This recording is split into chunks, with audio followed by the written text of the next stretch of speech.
guest today is Scott Aukerman.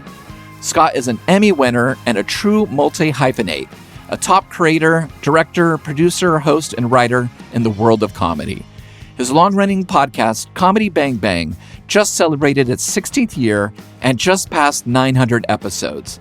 The podcast has over 50 million downloads and features comedians and actors in an open conversation about odd topics.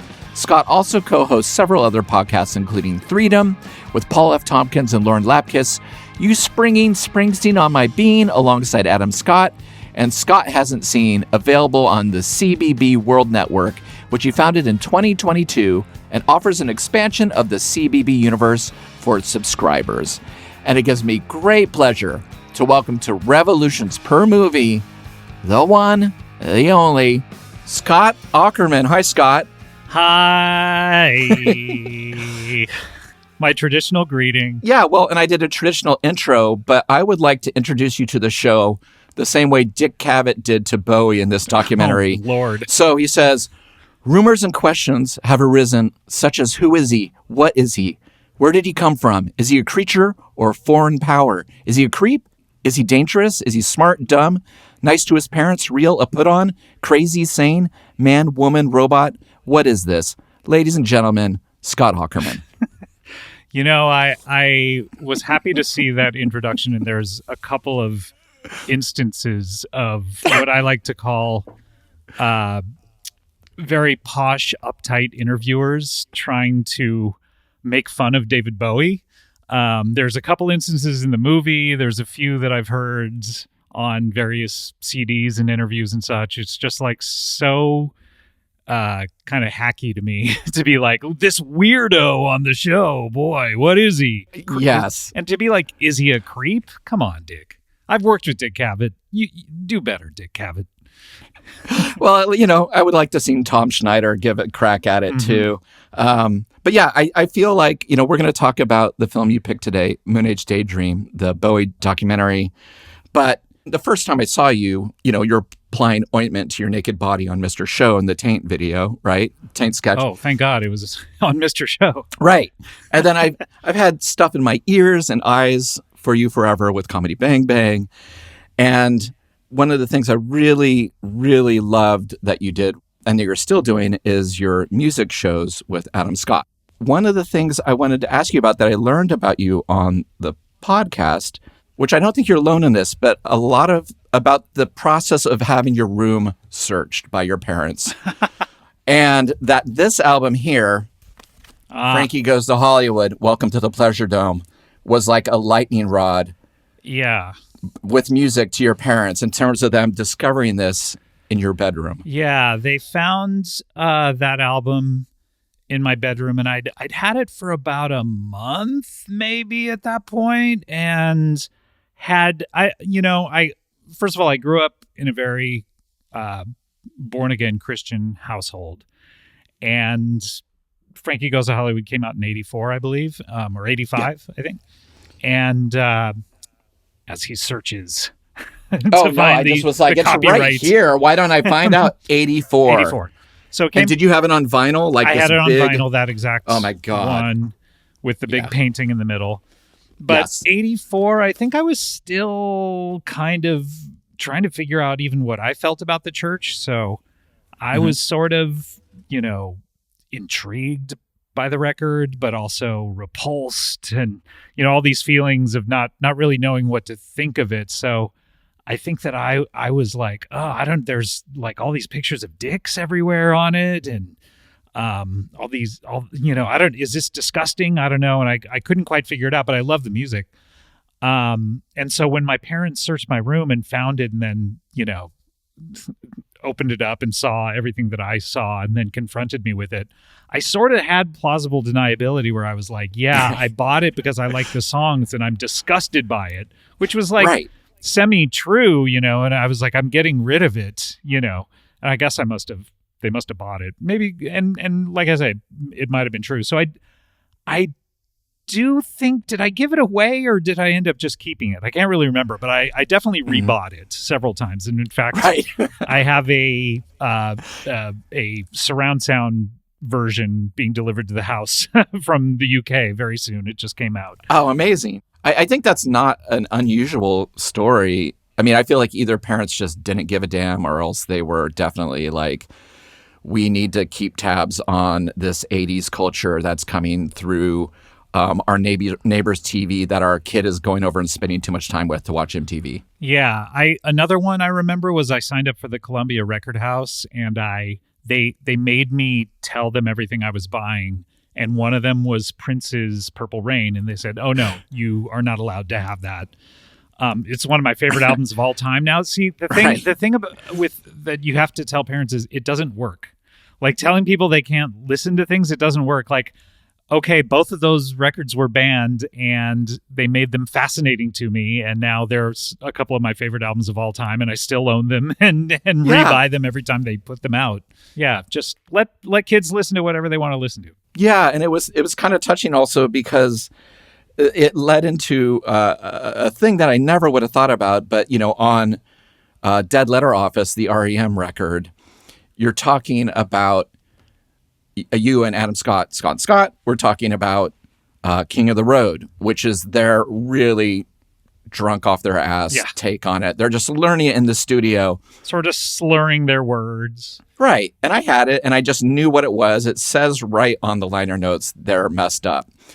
But you were like afraid that maybe your parents would be like, what's going on with this band? And you're like afraid that they might get the context that this is a drinking band. And I just was kind of touched by the young Scott having to go through this worry on this record. I actually listened to it, and my dad came in the room. Unfortunately, until I got a stereo console with an actual vinyl record player, the only way I could listen to my records was out in the main room, the family room. So I was listening to it, and my dad walked in, and he's like, "What is going on here? These aren't the right lyrics." And I had read the same liner notes as you, where they talked about how they were drunk off their ass, and I'm like, I don't know, I don't know what's happening. Who could say why someone would change lyrics in a song such as this one, the one we are listening to right now?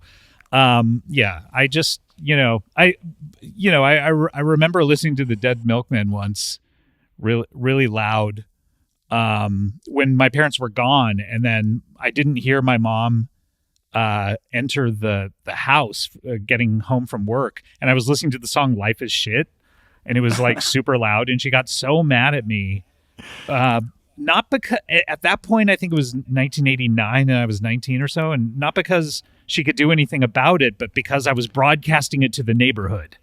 That was right. It was like, what if our neighbors here, these neighbors, by the way, who never spoke to us, never invited us over to their house, we had no friendship with, but what if they heard it? Yes. The dulcet tones and the anger of a band like the Dead Milkmen, yes. Who are just shocking. Such a dangerous band. Exactly. I wanted to ask you about doing these music podcasts, though, because you picked some of the most earnest musicians of all times to cover. U2, Springsteen, Talking Heads, R.E.M. Talking Heads is less earnest. Yes, but a fan base that is kind of like very protective of their artistry. But I love that, the second half of your show is so factual and impassioned, and you guys know about the ins and outs of Don Dixon and Athens Inside Out and IRS Records and Let's Active and the history of R.E.M. and your opinions on it. But to anybody jumping in who doesn't know Scott and Scott, like the first 45 minutes, impenetrable. And when you're coming up with the names of the people in the moment, Michael Stipend, Peter Dollar Bill, eventually you change it to Dollar Bill Strawberry for Bill Berry from Buckberry. Right. Are you just like, well, now this is it. We're stuck with this. Yes, in fact, we came up with it in the moment for you too, and it made us laugh because we were. I think the bit was, and by the way, we had said recording that first episode of You Talking U2 to me, we had said like, this is just going to be like us talking earnestly. This isn't going to be us doing bits or anything like that. And we had agreed on that. Right. And the tape started rolling and we immediately went into bits. And it was just like, okay. So I think the bit at the time was that we were the utmost authorities on U2. And if people would learn everything that they ever could learn about the band, including the band member names, and then we get them wrong. Bonobo. Yeah, bonobos. So I think those we came up with in the moment and we're laughing about, and then we totally forgot about the bit until for the REM show, and I said, okay, now we have to say the band member names, and Adam looked at me panicked like, oh no, we haven't figured these out. And so again, we had to do it in the moment. And so I think that's why we ended up changing one of them later, but yeah, it's Mr. Burns. I remember was one that like 3 episodes in, we were like, oh, that's better. Let's call him Mr. Burns. Yeah, and also, you eventually get like Mike Mills or Mike Myers, Mike Miller, whatever you want to call him, and he's using your lexicon freely, yes. Like he's playing along with it. Yes, exactly, which is lovely. And Bono, when he met us, he drew us a picture of a penis, which is what Adam would idly draw while we were doing the show. And then he signed it bonobos, so it's like, it's very strange, but fun to do those shows with Adam. But it's so funny that every review, it's a very popular show and people like you get it. And a lot of people get it, but there are just as many people who are sincere fans of these bands who cannot stand the first 45 minutes and can't stand that the bands actually like the show and appear on it. But I mean, REM, they had such a great sense of humor. They're putting out songs like Burning Hell. They have incognito band names like Bingo Handjob. right. They are kind of goofy and funny, Yeah, exactly. So they totally get it too. So it's like, and they were all, I mean, we had all of them on the show other than Bill Berry, who, doesn't really travel. So it was very difficult to get. But although I guess we saw him once in Portland, but the one time he left Georgia. Yeah, we met him in Georgia. He wanted to meet Eyelids, and John Moen and him just talked about tractors and farm equipment for like, that's all he wanted to talk about. And then then he was gone. It was like, that's Bill Berry, like just an interesting guy. Yeah. Well, thanks for listening to those. And thanks for being on the right side of history, I would say. Of course. Being someone who enjoys them. Well, you picked Moonage Daydream to discuss today. When did David Bowie enter your stratosphere? I think I had heard most of his big hits just growing up, most of my life. I feel like when I first started getting into him, there were a couple of songs like Fame, maybe where I was like, oh, that's David Bowie, once I heard it on a best of. But so I feel like I had like all of his biggest songs I had a passing acquaintance with. And then Let's Dance came out in 1982, and that was obviously really big. Yeah. And I didn't buy that record, but I remember liking the singles from it. So really, it wasn't until 1984, probably, when I went to high school and I made friends with this guy who was my best friend for a number of years, who had an older sister. He was 2 years older than me, and he had an older sister who had turned him on to all this alternative music. And so he had a bunch of records and a bunch of bands that he loaned me the records to, like Oingo Boingo and the English Beat and all this great stuff. And Changes Bowie was one of his records. So I borrowed that, and I was just like, oh man, this is so jam-packed with great songs that I just, kind of know in my DNA, but didn't really realize that David Bowie did them all. Yeah. And so then I became a fan. I got his 80s work right when they came out. And then when Rykodisc started putting out the reissue campaign, I think in the late 80s, which started with the Sound and Vision box set, I borrowed the Sound and Vision box set because it was too expensive for me. I borrowed it from the library. Sure. And taped it from the library. And that kind of opened my mind to, okay, I need to become obsessive about David Bowie and try to track down everything he's ever put out, every B-side, you know how it gets when you're a completionist. So just tracking down every single song he ever put out. And the Rykodisc reissues were a big part of that, just like getting them when they came out and getting the bonus tracks. And so that was when my sort of investigation into the history of David Bowie began in the late 80s. And then meanwhile, I was continuing on with his work and just getting all of his new records and, liking some and not liking some and trying to figure out, what I thought about what he was doing and what are these new phases he's going through. Yeah. All up until when he passed away. I had a really weird situation with Bowie where like I saw pictures of him as a child in like rock and roll books my parents had hanging around and was just like on the page was Suzi Quatro, Mark Bolan, and David Bowie. And I'm like, don't know what I'm looking at. Male, female, what? Like Mark Bolan is showing a nipple. I think he's a woman. I don't know what's going on. I'm really, tingly and weird. But I did not hear the music. But I was like you. I was hearing it on the radio, but had no context that Heroes was David Bowie or Fame was David Bowie until MTV and that Saturday Night Live performance with Klaus Nomi. Those were the things that put it, DJ, Look Back in Anger, Ashes, Ashes. And I was just like, I was all in at that point. But I was having trouble finding some of the older stuff, at that point too. And I was kind of scared to, I don't know if you felt like this, I had a limited budget and I was scared of picking the wrong record.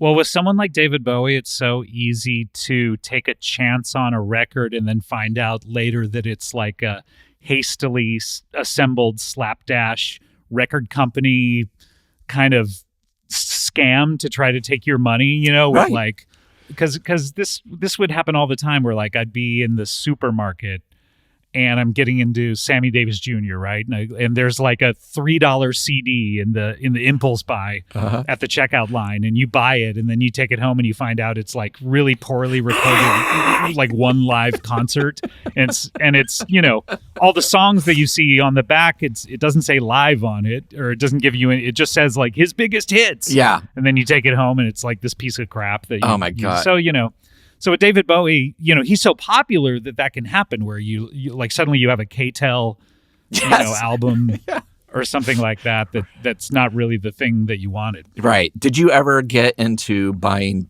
bootlegs of certain artists? I'm not really a bootleg guy. Okay. So I feel like there is so much and so many artists that I'm completionist about that...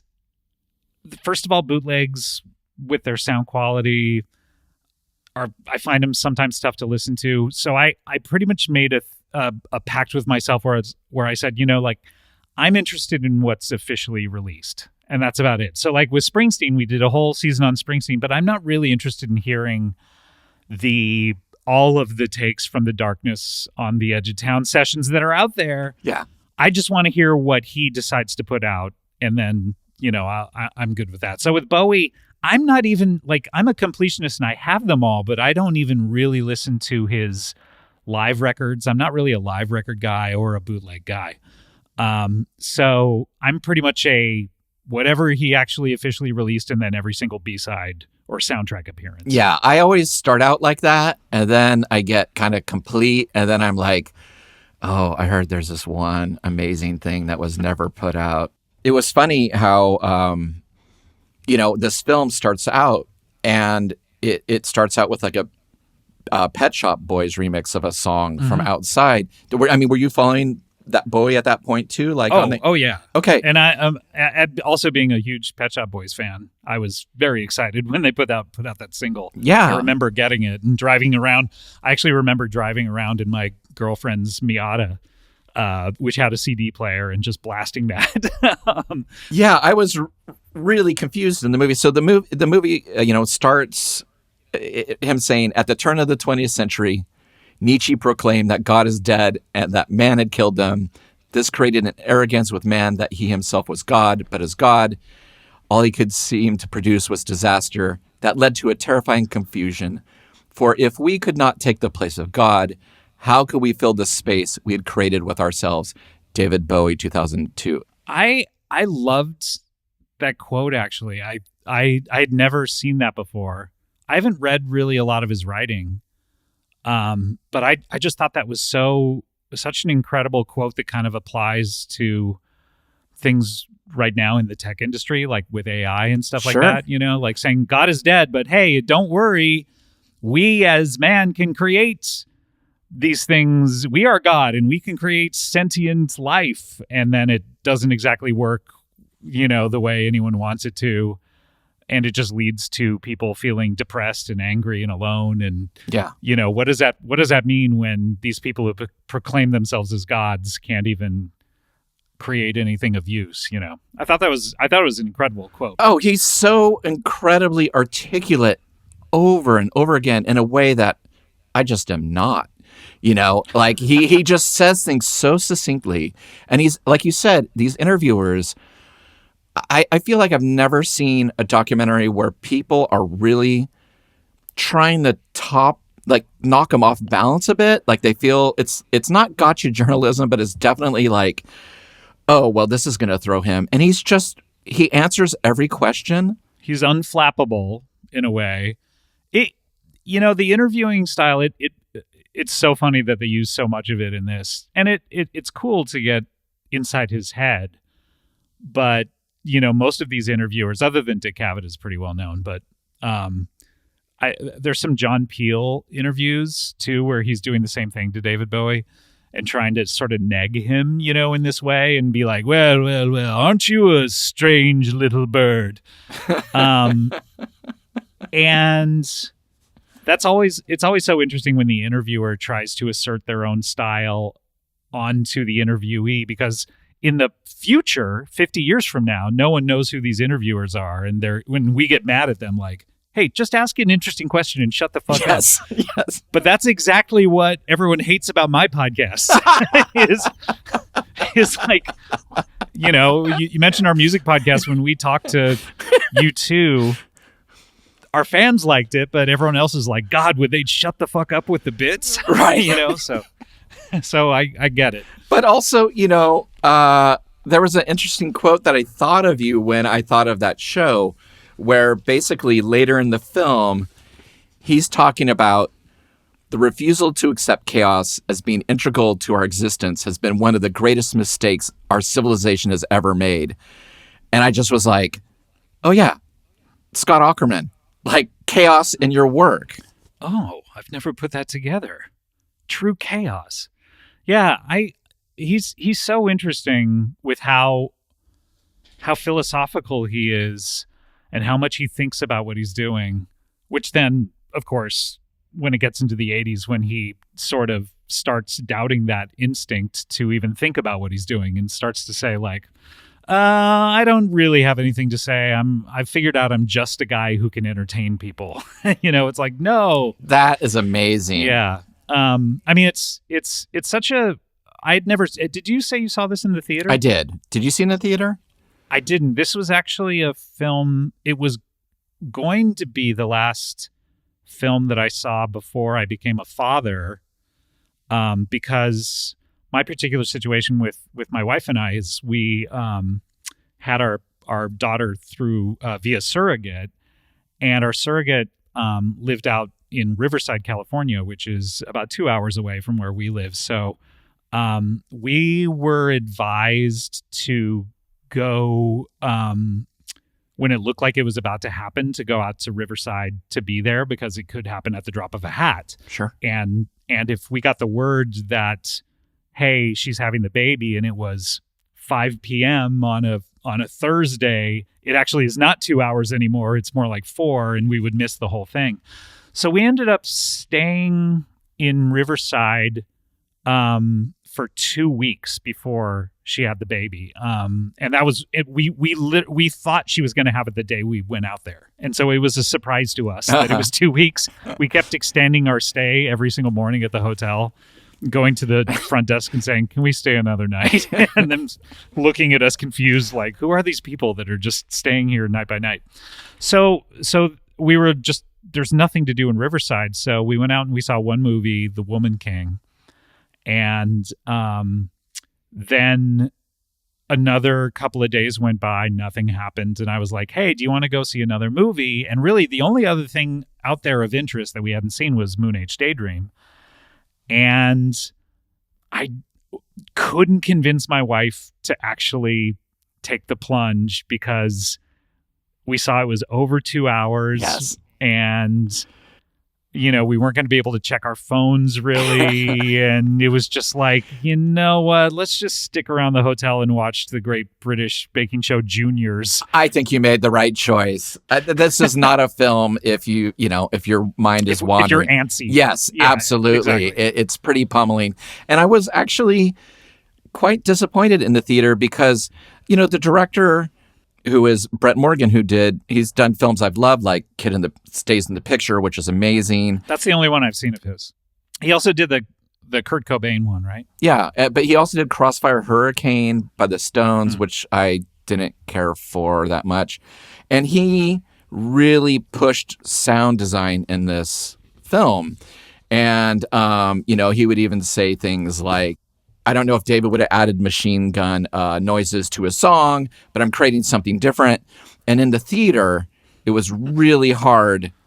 He leaned into the sound design more than like often when David was talking. And later I watched the commentary and he said it was on purpose. He's like, I tried to make it like confusing, like but at the same time, I'm there to eat as much David Bowie as I can. Well, first of all, I think that David Bowie, I think he's gone on record saying that he wishes he could have put machine gun sounds into his songs, but he didn't have the technology at the time. But I think what's interesting about this movie is it's not a traditional documentary. No. And I expected that going in. I don't know if you expected it going in. I expected it to be traditional. In fact, I was re-listening to something of yours the other day when, again, I'm sorry to bring up R.E.M., but when you talked about the album Document and Lightning Hopkins came on and you said you felt like the band spat in your face. The first time I went to see this, yes. Oh, dear. And I was like, I was starting to get antsy because I was like, oh, like, this is 5 minutes in and we haven't even seen a picture of David Bowie yet. We're seeing War of the Worlds, This Island Earth, moon footage. 2001. And it's provocative, but I think the film does best after the Ziggy, like, hey, he's a spaceman thing. And it settles into some of his mania and his backstory. It really is beautiful. But at first I was like a little worried. And I've seen, I am a video star. I'm used to like really weird things. Yeah. But I wasn't sure if it was adding up. Then I saw it again and I just, I kind of knew what to expect. And I enjoyed it a lot more. Ironically, just watching like a Criterion Blu-ray. Yeah, I watched the Criterion 4K. And I knew it wasn't a traditional documentary, and so I think my expectations were a little bit different. And I also, I think it would be sort of impossible to do a 2-hour documentary that sums up David Bowie. I mean, absolutely, he sort of would deserve a Beatles anthology style 10-hour thing, which, by the way, I thought it would have been really funny to pick the Beatles anthology for the show and make you watch 10 hours of it. I've seen that so many times. Not the new version. Yeah, that's right. Yeah, with the new episode. Yeah. But I think it. He's just unfortunately as popular as he was. I don't think he would. I don't think anyone would pay to do a 10-hour documentary of him.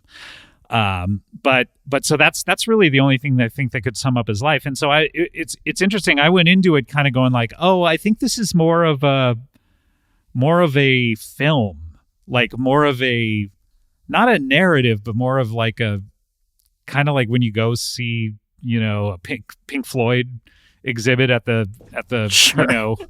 astronomy center or whatever, Planetarium action. the planetarium, So I said, I think it's more of just like images set to music. So I was actually surprised by how much of a documentary it was, because I thought it was a music film. So I was kind of like, oh, okay, well, let me see what they're trying to do here. I was sort of discovering it in real time.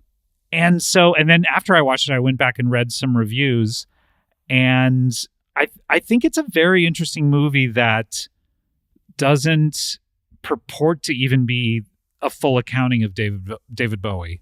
Right. It just is trying to give you sort of a feeling of what he was like in various stages of his career and why he did the things he did, which I think is maybe even more interesting than it's not even, I don't want to say more interesting. I just want to say it's kind of the anti Sparks Brothers, a music documentary I'm in. Yes. Which Edgar intentionally was very detailed with. This is covering every single album that Sparks had put out. I read one review of Moonage Daydream by from this site that I really like, which is actually where I ordered my Frankie Goes to Hollywood surround Blu-ray on superdeluxe.com. The guy who runs the site, Paul Sinclair, he's like a completionist music obsessive too, and he was saying like, well, why didn't they talk about Tin Machine? And I'm like, look, I love the first Tin Machine record. It doesn't, like, who cares about Tin Machine? This is not that film.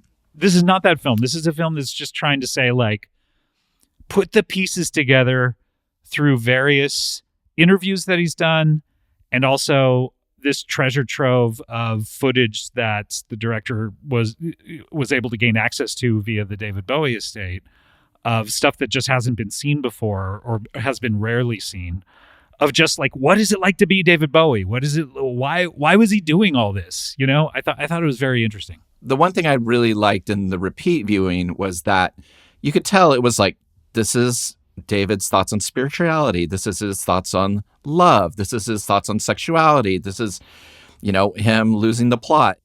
The director was basically told by David Bowie's estate, don't make a David Bowie documentary. You have final cut.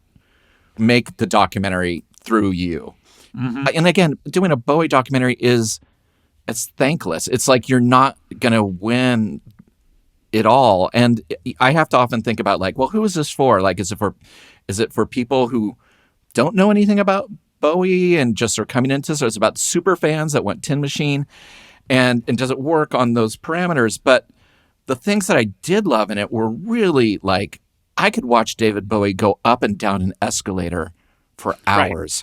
Right. It's like looking hypnotic. Lonely and it's so cool. Like, and just wandering into a strip club and, ordering a drink, and no one really knowing who he is.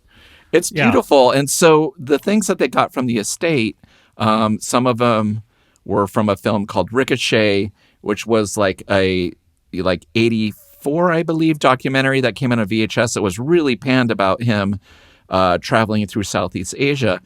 And they couldn't find the original film anymore, so they found an AB work print eventually and were able to restore it. All that stuff's amazing. The stuff from Cracked Actor, which is when David's in LA and is just losing his mind. Wearing a Panama hat. Oh my God. And that footage of him singing Cracked Actor, holding the skull, is just one of the greatest things I've ever seen Bowie do. He just looks like just so manic, and he's just so powerful, and it's still theatrical. Like at the end, like somebody runs on stage and takes the skull away from him, and he acts surprised. And him doing like sort of mime ballet dances with people, and there's all this really interesting stuff to the point where even towards the end of the film, when it sort of does its 5 minutes about the 90s, I was kind of like, it's the song that they're singing is the 20th or the 21st century. I was kind of like, this is too regular documentary for me. Right. Like, and then the 90s came and he he discovered industrial music. Yes, you know? and it looks like Johnny Mnemonic for a second. Yeah. It's like numbers, Matrix. You don't need that. I much preferred the opening of the movie, which you expect the opening of the movie to be Space Oddity or one of his early hits, and instead it's this Pet Shop Boys remix and set to a montage of like crazy space movies. I was like, yes, I'm enjoying this as a work of art way more than, but you're right. Like, who is the movie for? Because I was imagining my wife, antsy, wondering if our baby is going to be born, being dragged to this by me. And she likes David Bowie. She saw him a couple of times. Oh, by the way, she saw him a couple of times. And I remember the first time she turned to me just beaming after he went off stage and was like, I got to see David Bowie. Thank you. And then she saw him again at the Wiltern, I think in the last tour that he did.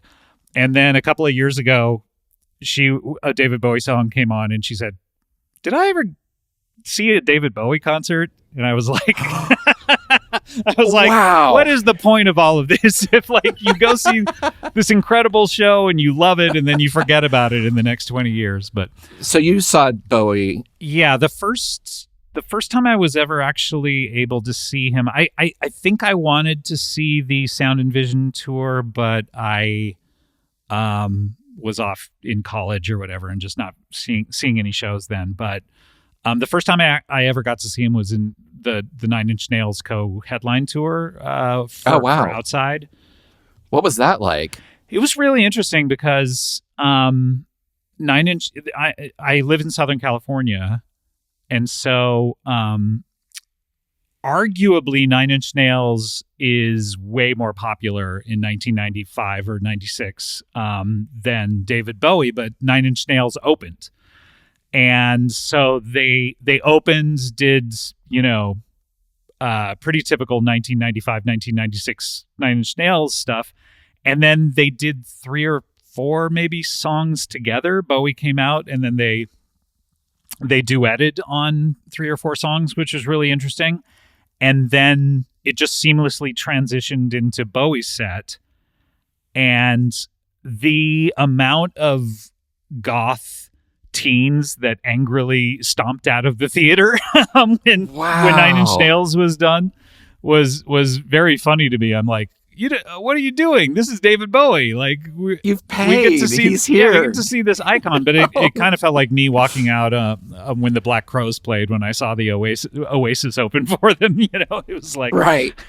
Oh my god. But yeah, that was cool. And then I just saw him various times over the years. Whenever he would be in Southern California. Yeah, I saw him once. My friends were opening that tour, and so they got me and my daughter in. My daughter at this time was maybe 10 years old. Which tour was this? This was like a greatest hits tour near the end of his life. And my daughter, I picked her from school, and she'd been a shit that day in school. So I grounded her, and she didn't get to go to see David Bowie with me. But she shouldn't act I've that had way. people said, oh, that's good parenting. I'm like, yeah, it broke my heart. And the whole time I was watching Bowie, like, again, seeing Bowie when he is doing, it's like seeing McCartney when he's like, okay, Lady Madonna, blah, blah, blah, Live and Let Die, da, da, da, da, da. Blackbird. And you're just like, oh my God, I can't deal with this. Seeing Bowie when he's just delivering hit after hit is just like, how did you do this? You were barely out of your teens, already creating great art. You're 33, doing like, The Lodger, and 36 when you're doing like Let's Dance. It's like, how? Like, and then to see him sort of talk about his old stuff, saying he can't stand it, and doesn't really have any connection to it anymore. I'm sure he turned around on that. That was an interesting arc of the movie too, I thought, where it was just like, you see him as an artist. First, you see him as a provocateur, I would say. He's this character, Ziggy Stardust, that these interviews that we're talking about of people saying like, what are you, weirdo? So you're a bisexual? Are your shoes bisexual? I know. Just like all these, they're treating him as basically as like Pee Wee Herman, right? But they're viewing him as a here today, gone tomorrow, flash in the pan novelty. And they don't know he's David Bowie. They don't know he's the David Bowie. Right. So they're tasked with having this weirdo on who's in the papers that some of the kids like, and so they're going to make fun of him and be like, well, you're a weirdo. So it's and he's playing into it. He's like sort of being a provocateur and doing all of these things, like talking about being bisexual, and which, that may or may not have been true. We don't even know. He's just kind of like out there like pushing buttons. And then he retreats to Los Angeles and gets rid of that character. And then, by the way, everything he wore in this film, he just looks incredible. Oh, God. And I've never seen anyone more comfortable with their body. I'm just like, God damn it. Like, how are you so comfortable with moving? Yeah. He's just like, to see that mid-70s period where he now has like dyed blonde hair and he just has like a bomber jacket draped over his shoulders, and like all of these incredible clothes. It's just great. But sailor suit. Yeah.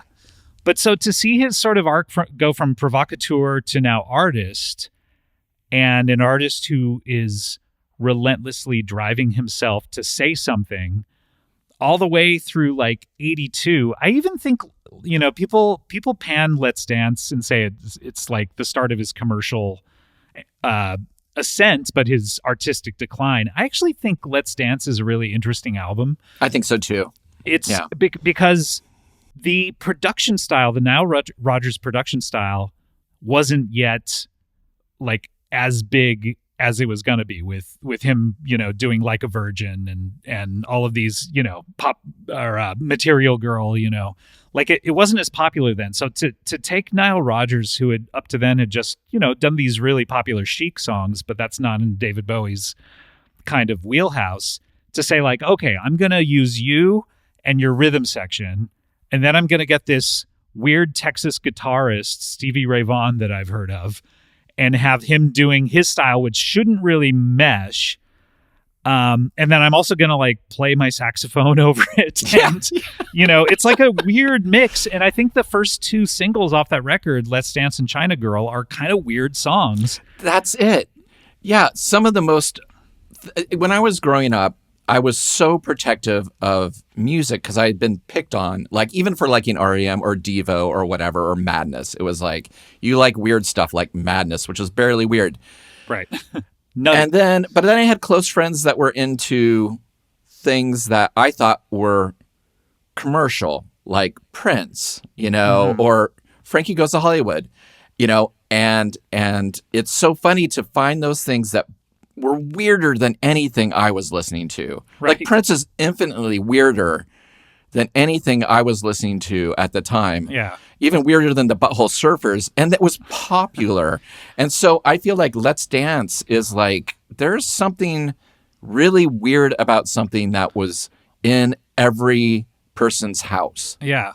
I think what kind of gives that album a bad rap, as I was watching the film, I was kind of like, oh, you know what it is the song Modern Love is sort of, that's the most accessible song on that record, I think, because it has a throwback feel to it. It sort of feels like Billy Joel's Uptown Girl in a way, where Billy Joel, when he made Uptown Girl and that album, An Innocent Man, he thought he was making a throwback 50s record.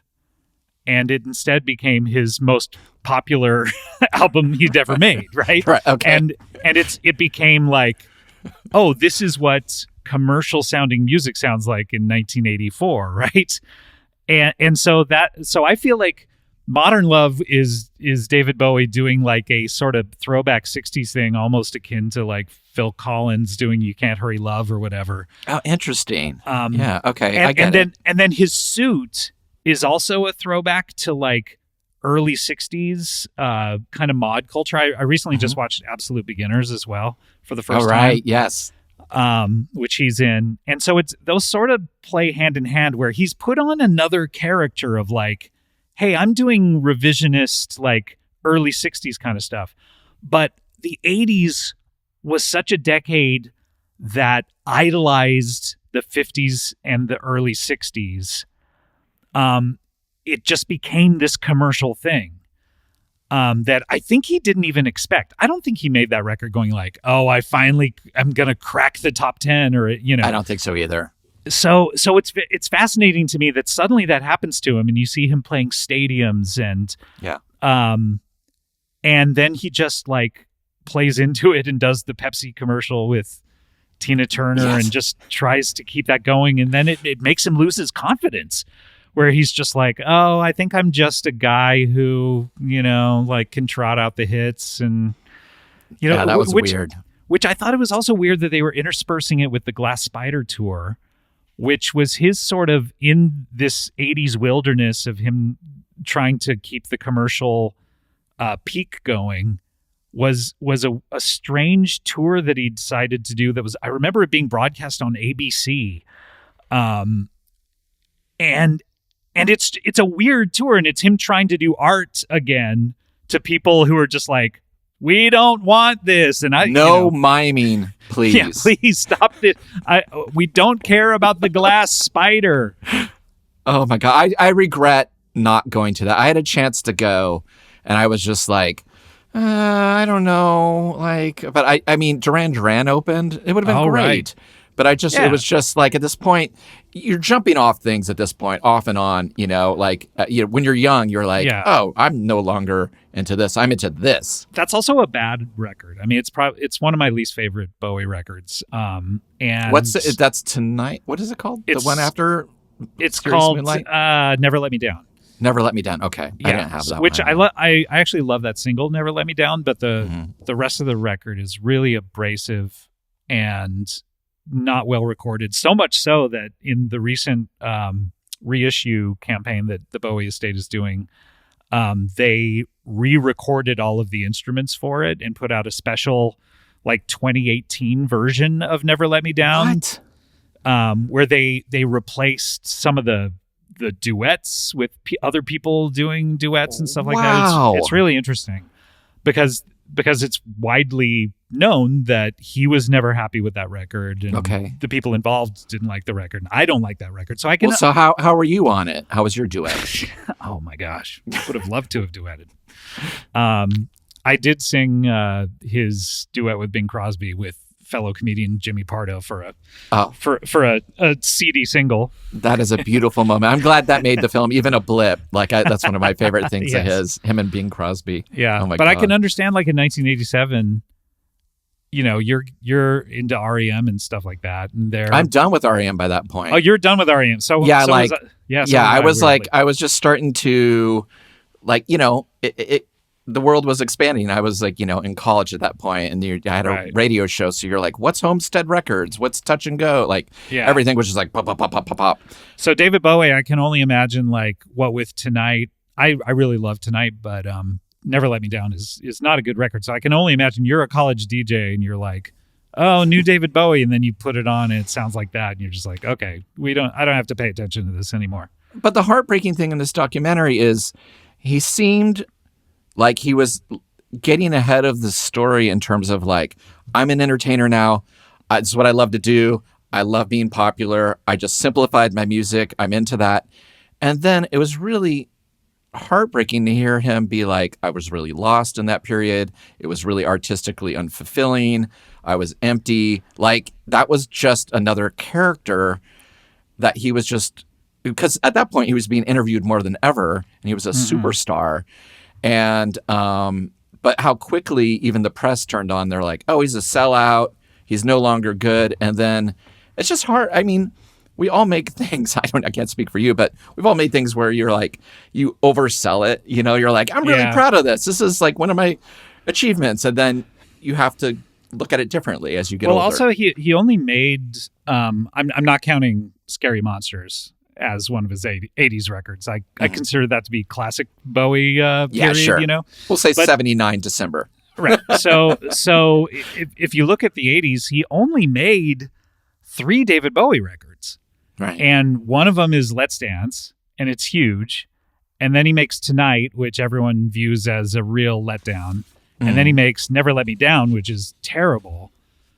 So, but he's also doing all of this stuff like he's appearing in Labyrinth and you know, which he thinks, I think, is going to be this huge movie. I mean, it's, you know, a fantasy movie that Terry Jones, I think, wrote the script to, and Jim Henson, you know, it's, and so he does half the soundtrack, and then it comes out and no one gives a shit, you know, and he's also just doing stuff that seems like fun, like his duet with Mick Jagger for Live Aid. Like, oh, let me do this charity thing for fun with Mick Jagger. We've never done a duet before. Okay, we'll do Dancing in the Street. And it becomes huge and something that like everyone knows that he did. And it's just like this toss-off thing that he did. But it's like the level of scrutiny on him at this point is such that any little toss-off thing that he does is a huge, huge event. So his output just was not very fertile during this period, I think, you know? One thing that I was missing in the documentary is that, and it's on me, but I did not have the outside record, let's say, which is, you know, like what, mid-90s. And he's like really influenced by Twin Peaks at this point, and he's like making this murder story on the album. It's like a concept record. He's like Nathan Adler, and he's investigating a murder, and he turned on it. Again, that would be fascinating to know, like, that out of this came, like, he was taking these big swings at this point where people critically and artistically were kind of like, okay, I don't feel like a lot of people were ready for it again. Well, I do think this film was really just trying to say, like, here's this guy who started off as a novelty provocateur, who then became an who was taken seriously as an artist, who then lost his way when he became too popular, and then he discovered love and started putting out good shit again. It is just that simple. And what we're talking about is he found love and started putting out good shit again is the period between 1989 and his death in 2016. That's a massive 27-year period that you're using as the denouement of the film. But this is not trying to tell the whole story of David Bowie. It's not trying to say like, oh, well, in the 90s, not only did he do this, he reunited with Brian Eno and made a really interesting album about serial killers, but he got very into drum and bass and the English, you know, like dance scene. And then also got into industrial music. And then in the 2000s, he started working with James Murphy a little bit. He had his own internet service too. Yeah, that's like a huge thing that he was into that this never even mentions, which is like, that's not what the movie's about. So I kind of respect it. A lot of it is just me hopping off at a certain period in an artist's life.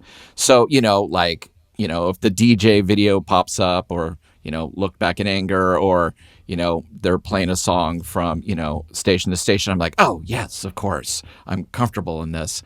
But I do think it was kind of, in retrospect, like, I watched the commentary and the director was like, everybody, like you said, is expecting, you know, we're going to come out with Space Oddity. And he's like, nope, we're going to give you this thing that you're like, is this even David Bowie?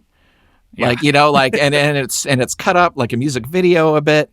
And so some of the things that kind of bugged you at the end with like him getting into the 90s, I felt like that was happening to me at the beginning of the film. But again, and it's the same with albums. So many things that I loved eventually, I did not get on first listen. Some of my favorite records I bought, I was like, what? And then I put it in the corner. I stared at it. I put it on again. I liked the last two songs. And then a week later, I'm obsessed. And I feel like this is a really hard film to make. I think he almost died in the middle of making this. Yes. Like he didn't he have a heart attack and flatline for 3 minutes? And yes. And then when he, I guess, came back to life, he decided even more like, I need to finish this film, because he'd already been working on it for 3 years at this point or something. I mean, it feels like a huge labor of love that is meant to be seen in an IMAX theater, super loud, or seen on a home system that's very, very loud, but not meant to be instructive as to really like a full accounting of his life, as much as it is just like, hey, this is what the David Bowie experience kind of was, you know? Yeah, even the end of his life is really like, it's like not wrapped up in this film. No. I mean, you could be forgiven for like watching and going like, is David Bowie still alive? Like, yeah, absolutely. What's going on with him?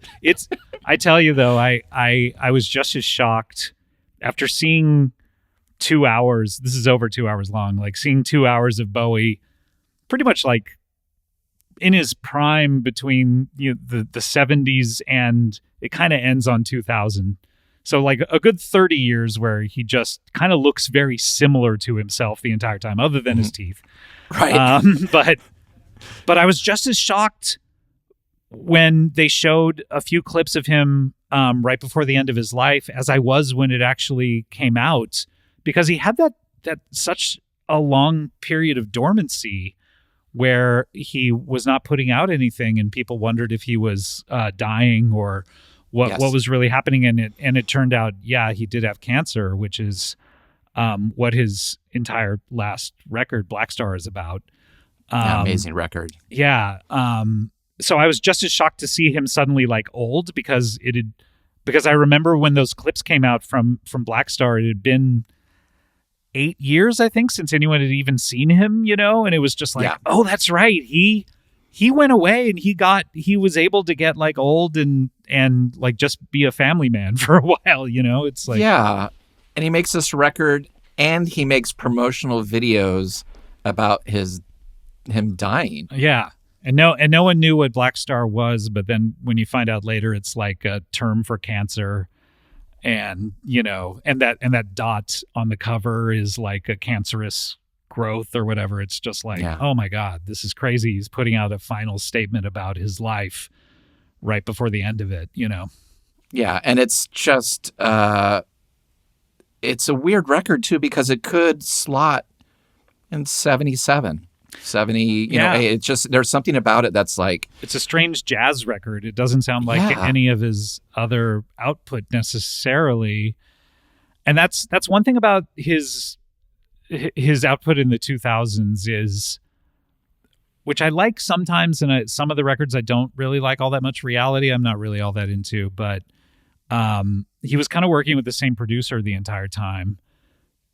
And he, unlike the 90s where he was really sort of trying to find the new sound, and like I said, he was working with like English drum and bass producers and stuff like that, he kind of just was doing his own thing and it wasn't fitting into any kind of popular music style or really occasionally there'd be a sort of sonic homage to some of his earlier work, or the Next Day record has an homage to the Heroes album cover and stuff. So there would be these little flashes of like, oh, it's sort of like what he did before, but it really was sonically its own kind of genre, which made me not really like it all that much because I always thought David Bowie slotted in really well when he was making really weird popular music, Sure.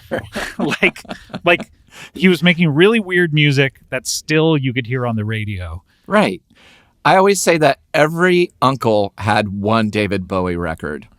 Mm-hmm. You know what I mean? That's kind of like, you never knew which one. Yeah, you're like, my uncle had Hotel California, 38 Special, and one David Bowie record. Like, yeah, I got to check him out. It's just, it's amazing how he crept into people's houses. Yeah, it's really,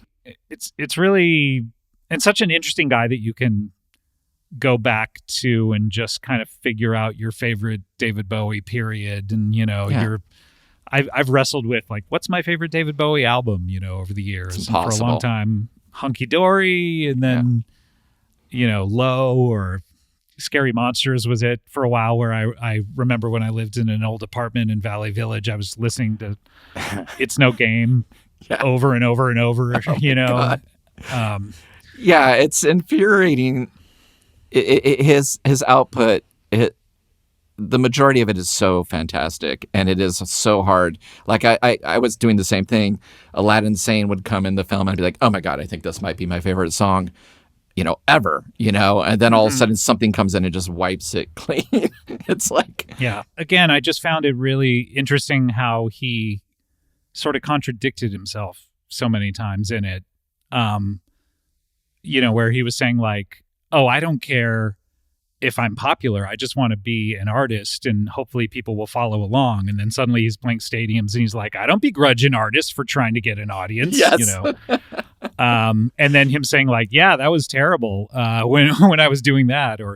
Or him saying like, oh, I think marriage is a trap and, you know, you can love someone from afar.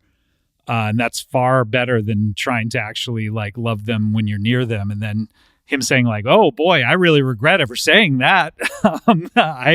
I found someone that I'm in love with. And, you know, he's a nerd about it too. He goes, my life became rose tinged, you know, and you're just like, he's a goofball, you know? No, I definitely think this is not the whole story on Bowie. And I know there's like a new documentary or newish that's on Max or HBO Max, whatever they're calling it now. Which is about his later years, right? There's one about the making of Blackstar. Right. Yeah, which I'm really interested in seeing. So, but I thought this was an interesting sort of audio-visual experience that I maybe am too knowledgeable about Bowie to fully say like, oh, wow, I came out of this learning anything new other than seeing this kind of like behind-the-scenes glimpse into his life that I had never really seen before, you know? Yeah. Like the facts about Bowie are not really covered in this as much as just who was he off camera, you know, right. Even though it's ironic because he is being filmed. So is it actually him off camera? I don't know. Well, when they do the documentary about you can be like, I never said that about R.E.M's Lightning Hopkins. You know, and like, you know, I never remember saying that. I mean, like, we never remember what we say. It's just like, yeah, who knows if I felt that way about Lightning Hopkins? That's the one that sounds like the Red Hot Chili Peppers. Is that right? Yes. I get it. When I got Document, I kind of had my feelings hurt by the band. You know, I was like, oh yeah, it's not really for me anymore. And then I kind of came back with Green, but it's just like, I was young and it was like, yeah. And you're taking it all personally. And it is. It's like, they didn't listen to me. And it's tough when a band, and that's something that David Bowie did so much is like just changing his style. But there's something about alternative music where like the way a bass is recorded can turn you off of a song and go like, no, that's just rock music. That's not alternative rock. You know what I mean? It's like, so to hear that record and especially for me, you know, Out of Time was the one where I was just like, okay, I'm jumping off. Yeah. I was way out. Yeah. Was just like, it's just the way a certain guitar tone can be, you know, or the way the vocal has not enough reverb on it or vice versa, you know. Right. It's just like, it's just a feeling you get when you're young of like, oh, this is commercial, forget it. Totally. And what's so funny is like they're in the studio just being like, this is awesome, this is so exciting. Right. We don't sound like ourselves, we want to change. You know, they don't want to, you know, make Reckoning again. Yeah, exactly. Yeah. And no one really, does anyone even want them to? I mean, like if a band put out the exact same record for 15 years even, right, would people, as great as they are, would people, even the most diehard fans, just be like, oh, it's more of the same? I don't know. I really don't think so. I think people would say, oh, of course, but I think at a certain point you'd be like, well, this is folding in on itself. What? Like, how can you do anything better than Moral Kiosk? You know what I mean? Like, yeah, you know. But then cut to now 45 years later. What I wouldn't give for 15 records like Reckoning, you know. Yeah. But you know, I would gladly sacrifice a bunch of the R.E.M. records if I could get just, you know, 5 more that are like Reckoning or whatever. Sure, absolutely. They were like, oh, we made 2 and we didn't put them out. Here they go. Yeah. It's just not realistic, though. I also put your voice through a voice stress analyzer with a musicologist here, and I did figure out that your vocal tone is the same as the chorus of Koyahotep. Oh, okay. Great. So just so you know, that is your vocal pitch and range. Okay. Oh, great. Okay. So I could Karaoke, sing, whatever you want. Or maybe I'll jump on the Michael Shannon tour or something like that. Walk away, Michael. I got this one. Michael Shannon and Scott Aukerman and the other guy. Scott, this has been so great. I always ask a question at the end of every episode, but I want to change this. So if Scott and Scott had a show about David Bowie, do you have any idea what you would call it? Well, first of all, I pitched to David Bowie season to Adam, and he was not interested. He was not interested in that. He was not interested in Prince. So, gosh, what would I know? What would a Bowie season be called? Let's see, Bowie. You talking? So it started off as you talking U2 to me. Mm-hmm. Blow,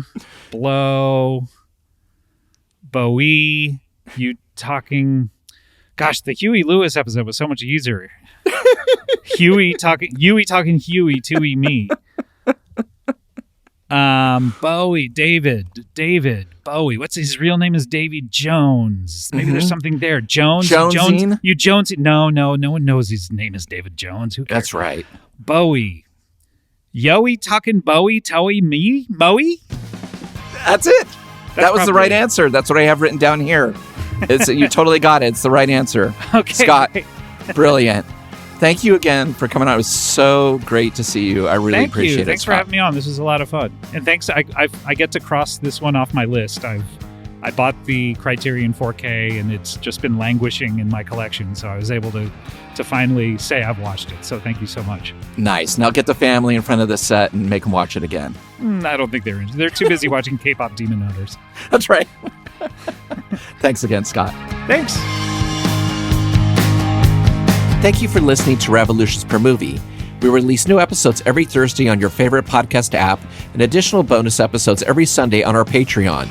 The show is a completely independent affair, so the best way to support the show is through our Patreon at patreon.com/revolutionspermovie, where you can get weekly bonus episodes and shows, exclusive limited edition flexi discs and records and CDs featuring guests that have appeared on the show, and other exclusive goods sent to you just for joining.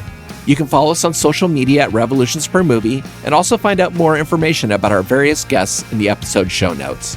Thanks again, and we'll see you next week. Bye.